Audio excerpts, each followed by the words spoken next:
What if the man you loved had been planning your death since the day he said, "I do"? Let me tell you about Adaeze.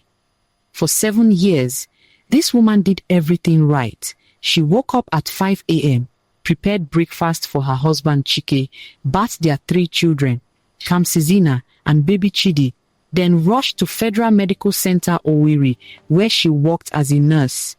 Then home to cook dinner, help with homework, and still, when Chike rolled over at midnight smelling like beer and cheap perfume, she never refused him. "You're so blessed," her friend Gozis would say at church. Chike is a good man. Good man, let me laugh small. Chike worked as a civil servant. His salary? 500,000 naira a month. And all the money went to Mama Ibere's beer parlor and his girlfriend Nkiru's hair appointment. Meanwhile, Adeze's father, Chief Nwosu, was still helping with house rent, but nobody knew the real story. Not even Adeze. 7 years ago, Chike was nothing. 32 years old, sleeping in his mother's boys' quarters in Igbo, fetching water like a houseboy. His friends were building houses, driving Lexus jeeps, marrying beautiful women. Chike, he had nothing.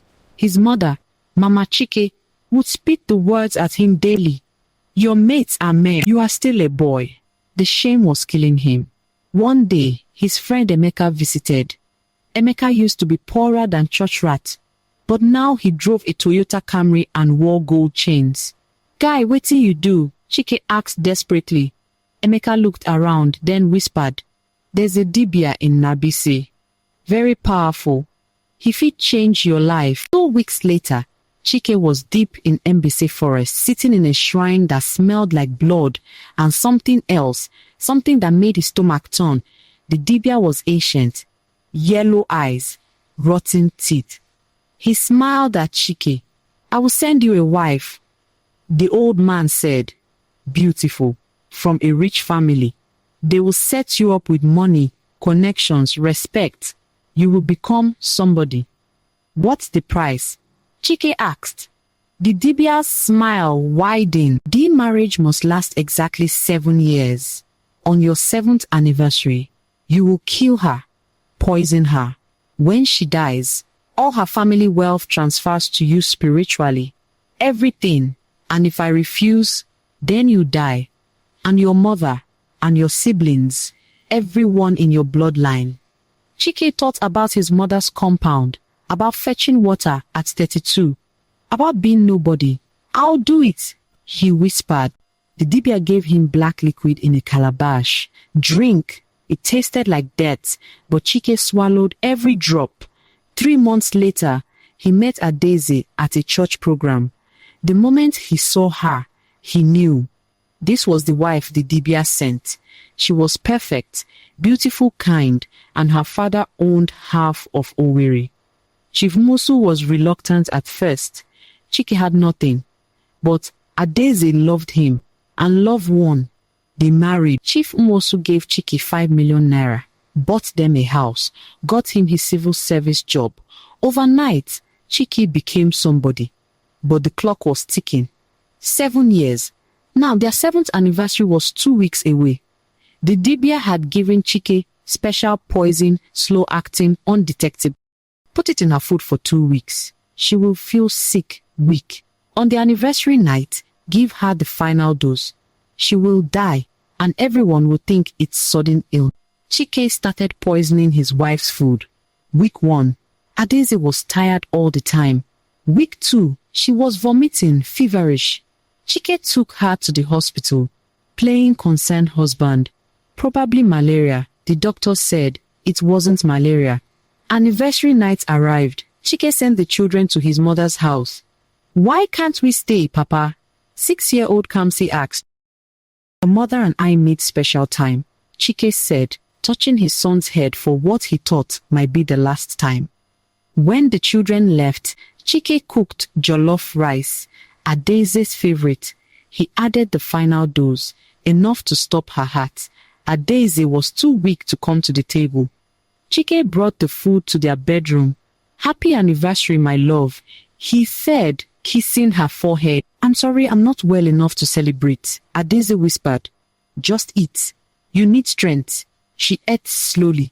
Every spoonful was difficult, but she finished because she never wanted to disappoint him. 30 minutes later, her body started shaking violently. Chike, something's wrong.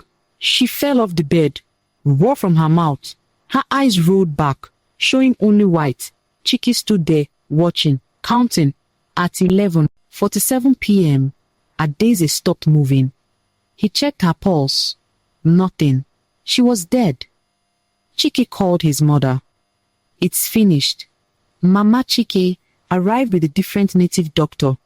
They wrapped Adaeze's body in white cloth and carried her to the backyard. They dug a shallow grave behind the mango tree. Are you sure this will work? Chike asked as they lowered his wife into the ground. As long as she's buried before sunrise, the covenant is sealed, the native doctor said. But never disturb this grave. If you dig her up, she may come back. By 3 a.m., Adaeze was buried. Flowers planted on top to look natural. Chike showered and fell into bed, feeling relief wash over him. It was over. Soon he would be rich. He slept peacefully for the first time in months. 3 days passed. Chike told everyone Adaeze went to her cousin's place in Umuahia. Her phone is not reachable.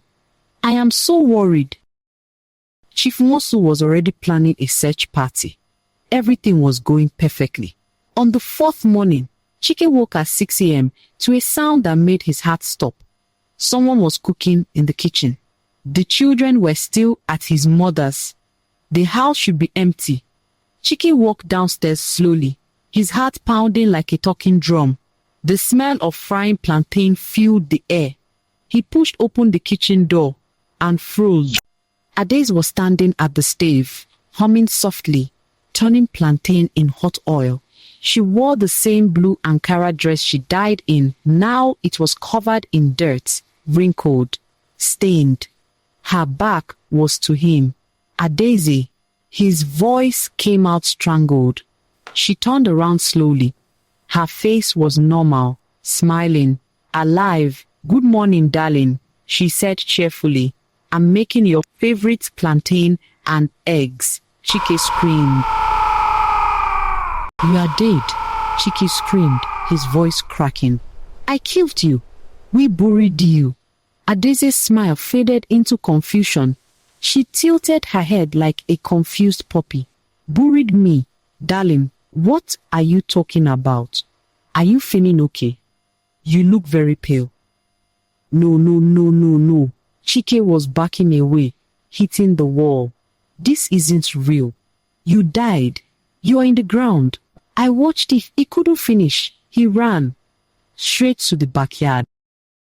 His hands were shaking as he fell to his knees and started digging. Dirt flew everywhere. His fingernails broke. Blood mixed with soil.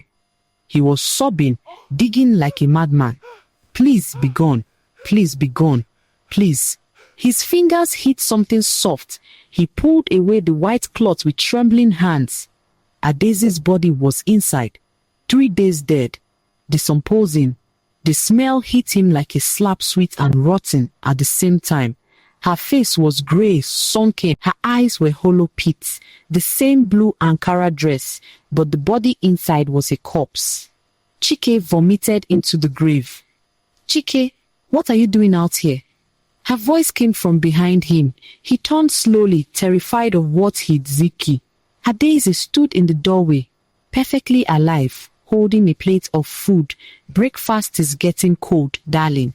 Chike looked at the corpse in the grave, then at his wife standing in the doorway, then back at the corpse, the same woman, in 2 places, one dead, one alive. His mind was breaking. How are you, Ned? He couldn't form the words. Adaeze walked closer, her expression concerned. Chike, you are scaring me. Should I call someone? Are you sick? Stay away from me, he screamed. But she kept coming, calm as Sunday morning. Darling, I think you need to rest. You haven't been sleeping well. Come inside. Chike ran past her into the house. He grabbed his phone with shaking hands and called his mother. Mama, she's alive. Adaeze is alive. She's in the house. Calm down. Mama Chike's voice was sharp. What do you mean alive? She's cooking. She's talking. She's body is still in the grave, but she's here. Silence. Then, don't let her leave. I'm coming now. 20 minutes later, Mama Chike arrived with the native doctor who helped bury Adaeze.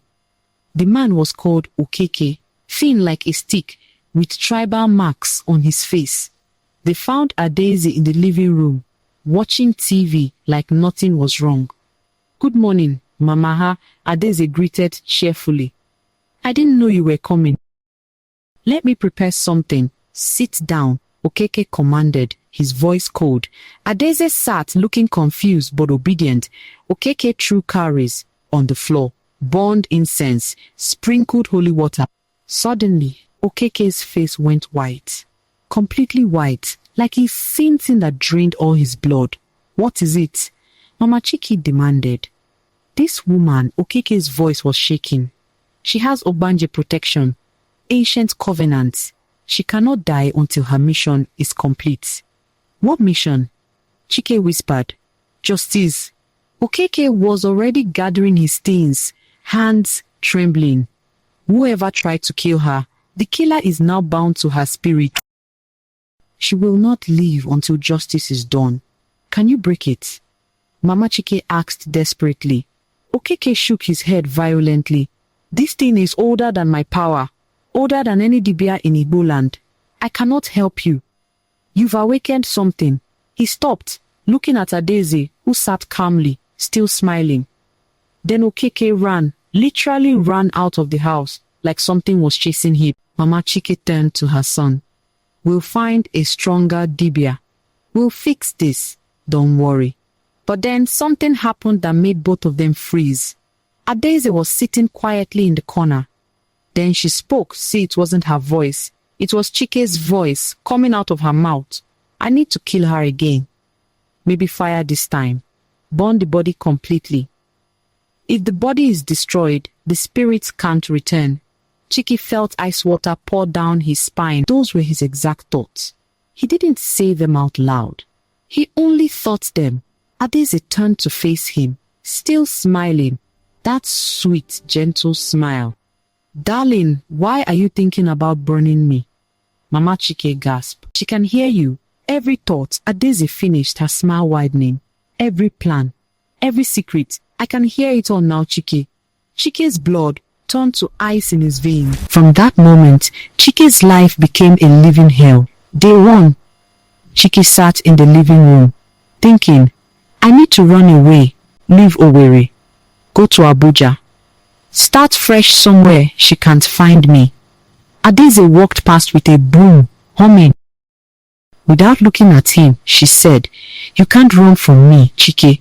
We're bound now. I'll follow you to Abuja, to Lagos, to America. Anywhere you go, I'll be there. Chike's hands started shaking. Day 3, he thought, maybe I can get Pastor Emeka to deliver her. Cast out whatever demon this is. Adaeze was washing dishes. She laughed softly. We can go to church on Sunday if you want, but you know they can't tell him. Day 5. Desperate, Chike thought. End this nightmare. Adaeze appeared in the doorway instantly, her smile gone, replaced by something cold. If you kill yourself, Chike, you spend eternity with me. In the grave you put me in forever. Is that what you want? Chike couldn't eat, couldn't sleep. Every time he closed his eyes, he saw Adaeze's rotten corpse. But when he opened them, she was there, alive, watching him with those knowing eyes. He lost 15 kilograms in 2 weeks. His friends at work asked if he was sick. Just stress. He'd say if only they knew. One afternoon, there was a knock at the door. Adaeze answered it. It was Nkiru, Chike's girlfriend, the IMSU student he'd been planning to marry after Adaeze died. Where is Chike? Nkiru demanded, hands on her hips. Why has he been ignoring my call? Adaeze's smile was bright and terrifying. Oh, you must be Nkiru. Please come in. Let's have tea. Nkiru looked confused but stepped inside. Chike was sitting on the couch, looking like a corpse himself, sunken eyes, trembling hands. Nkiru, Adaeze said sweetly, pouring tea. Did you know Chike was planning to marry you after I died? Nkiru's eyes widened. What? Oh yes. He had it all planned. My funeral. He was thinking a simple one, not too expensive. Then a 6 months waiting period to look respectful. Then your traditional wedding. He even thought about which hotel you'd honeymoon at. Transcorp Hilton, wasn't it, darling? Chike sat frozen, saying nothing. He couldn't. He knows these things because he pays attention. Unlike how he paid attention to me by putting poison in my food for 2 weeks. Nkiru stood up, backing away. What is happening here? Chike, is she crazy? Adaeze turned to her. I'm not crazy, dear. I'm just dead. Well, I was dead. He killed me, buried me in the backyard. But I came back because some of us women were protected by forces older than the men who tried to destroy us. Nkiru ran. She didn't walk. She ran out of that house and never contacted Chike again. Adaeze closed the door gently and turned to Chike. Well, that's one problem solved. Now, you can focus all your attention on me. Chike finally found his voice. What do you want from me? Adaeze sat down across from him. I want what every wife wants, Chike. Truth. Acknowledgement. I'll confess, Chike shouted. I'll go to the police right now. Tell them everything. No, Adaeze said calmly. Not yet. First, you need to suffer. I'm making dinner. Your favorite ofe nsala with pounded yam. You should eat. Keep your strength up. You'll need it. That night, Chike couldn't touch the food. He was terrified. You're not eating, darling. Are you afraid? Don't worry. Would never poison you. She leaned in close, her voice dropping to a whisper. That would be too quick. Too quick. The way she said it, so soft, so gentle, made Chike understand. She wasn't going to kill him. She was going to torture him slowly, the way he tortured her. And there was nothing he could do to stop it. Days became weeks. Chike was a walking ghost. People crossed the street to avoid him because he looked cursed. His mother stopped visiting because even she was afraid of what her son had unleashed. Finally, Chike made a decision. There was only one person who might be able to help. The original Dibia. The one who started all this. He drove to Mbize alone, back to that forest shrine. The Dibia was waiting, like he knew Chike would come. You failed, the old man said simply. Help me, Chike begged. Please, I'll do anything. The Dibia studied him with those yellow eyes. Your wife's grandmother was a high priestess of Idemili. Before she died, she placed protection on all her female descendants. No man shall kill you for gain. If he tries, he will be bound to your spirit until he confesses his sin publicly. How do I break it? The Dibia smiled. There's only one way. Bring her to this shrine on the next full moon. She must enter willingly. I will transfer her spirit into an animal, then kill the animal. She will finally die. You will be free. But remember, she must enter the shrine by her own choice. If you force her, the magic will backfire and kill you instantly. Chike drove home, his hands gripping the steering wheel. This was it. His last hope. He found Adaeze in the living room, watching TV. He sat next to her, trying to calm his racing thoughts. He couldn't. She could hear everything. Adaeze, his voice was shaking. I think we should go to the village this weekend. Visit my family. The children miss my mother. Adaeze turned to him slowly. Her eyes reflected the TV light, strangely, like an animal's eyes in the dark. She knew. She heard his thoughts. The plan, the shrine, the ritual, everything. But she smiled. That sounds lovely, darling. I'd love to go to the village. Chike was confused. Why was she agreeing? She knew it was a trap. Adaeze leaned close and whispered in his ear, "Because it's time to end this. Not the way you think, Chike, but yes, it's time." That Friday evening, they drove to the village in silence. Chike's hands sweated on the steering wheel. In the back seat, the children played quietly, unaware their father was driving their mother to what he hoped would be her final death.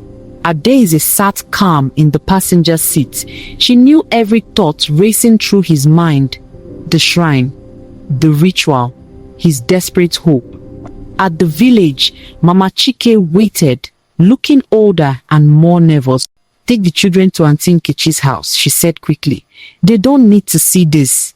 Night fell. The full moon rose at 9 p.m., huge and yellow like a watching eye. "Let's go for a walk," Chike said to Adaeze. "Okay, darling, lead the way." They walked into the forest. Mama Chike followed at a distance, praying to gods who weren't lit. The shrine appeared between the trees, a mohot covered in strange symbols. The air around it felt wrong. The dibia waited in full ceremonial attire, red-black robes, white chalk marks, a staff made from bones. "Welcome, Adaeze," he said. "Please, enter the shrine." Adaeze looked at the doorway, then at Chike. She could hear his thoughts. "Please walk. I just want to be free." She smiled sadly. "You want to be free? Chike, you were never trapped. You chose this. Every step, every lie, every drop of poison." She turned to the dibia. "You want me to enter? Fine. But I have a condition. You are in no position to. I am in every position to negotiate." Adaeze interrupted. Her voice changed. Layered now. Multiple voices speaking at once. Her grandmother's voice. The air grew cold. The trees leaned in, listening. "I am protected by Idemili," that layered voice said, "by the river goddess, by 10 generations of priestesses. You are a small man with small magic. I could end you with a word." The dibia's confidence crumbled. "What do you want?" "Confession," Chike will confess. Out loud, every detail of the covenant, every plan to kill me. Every lie, everything. The forest we hear, the gods we hear, the community we hear. "No," Chike screamed. "If I confess, I'll be arrested." Adaeze turned to him. For the first time since she came back, her face showed pure fury. "Your life will be over." Her voice shook the trees. "You killed me. You poisoned me for 2 weeks. You held my hand in the hospital. While poison, you put there destroyed my organs. You buried me like trash, and you're worried about your life?" Chike fell to his knees, sobbing. "Sorry, I was desperate." "You wanted my family money," Adaeze screamed. "You never loved me. You married me to harass me. I gave you 7 years. I gave you everything, and you gave me poison." The dibia tried to intervene. "Enough." Adaeze raised one hand. The dibia leeward backward, slamming into a tree. Her grandmother's spirit was fully visible now. A tall, regal woman in traditional priestess attire, eyes glowing with ancient power. "Chike, son of Okafor," the grandmother spoke through Adaeze, "you have committed abomination, murder for wealth, betrayal of covenant. Confess now, or I will drag your soul to the river and drown you before the goddess herself." Mama Chike fell to her knees. "Please, he's my son." "Your son is a murderer, and you helped him." Chike broke, and he confessed everything. The 7-year covenant, the promise of a rich wife, meeting Adaeze and knowing she was sent by spirits, her family's money, the poison, watching her die piece by piece, the 3 a.m. burial, planning to marry Nkiru. The words poured out in sobs and screams. and the forest absorbed every syllable. The trees glowed faintly. The earth pulsed, recording his confession into the spiritual fabric of the land. When Chike stopped talking, he was hollow. Adaize's grandmother's spirit faded. Only the younger woman remained, tears streaming down her face. "That's all I wanted," Adaize whispered. "The truth, witnesses, acknowledgement." She turned to leave. Chike grabbed her ankle. "Wait, will I die?" Adaize looked down at him. "You won't die, Chike. That would be messy." Hope flickered on his face. Adaize's smile was the most terrifying thing he'd ever seen. "Every night at 3 a.m., the exact time you buried me, you will wake up and you will see me, not this me, the dead me, the rotten corpse. She will stand at your bed every single night for the rest of your life. You will see her, smell her, and you will never sleep peacefully again."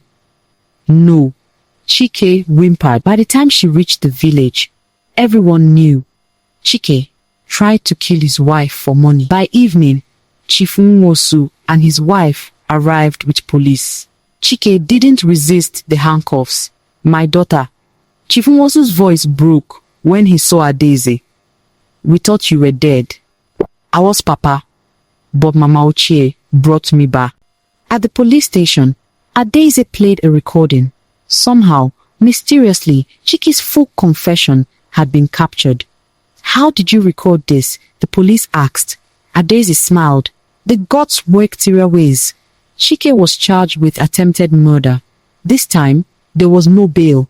The evidence was too strong, the confession too clear. He was sentenced to 15 years in Kirikiri Maximum Security Prison. On his first night in his cell, at exactly 2:59 a.m., Chike's eyes opened. The cell was dark except for a sliver of moonlight through the barred window. Then he smelled it, sweet, rotten.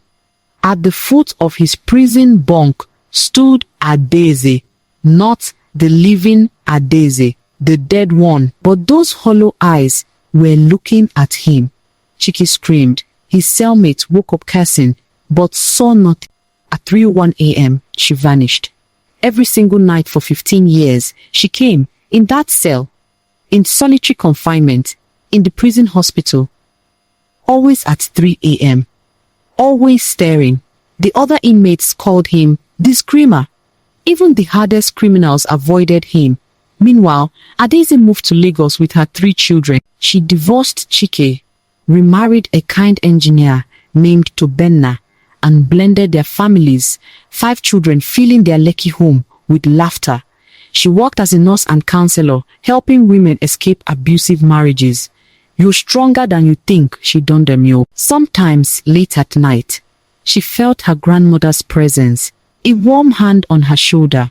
"You did well, Mom. You chose truth over revenge."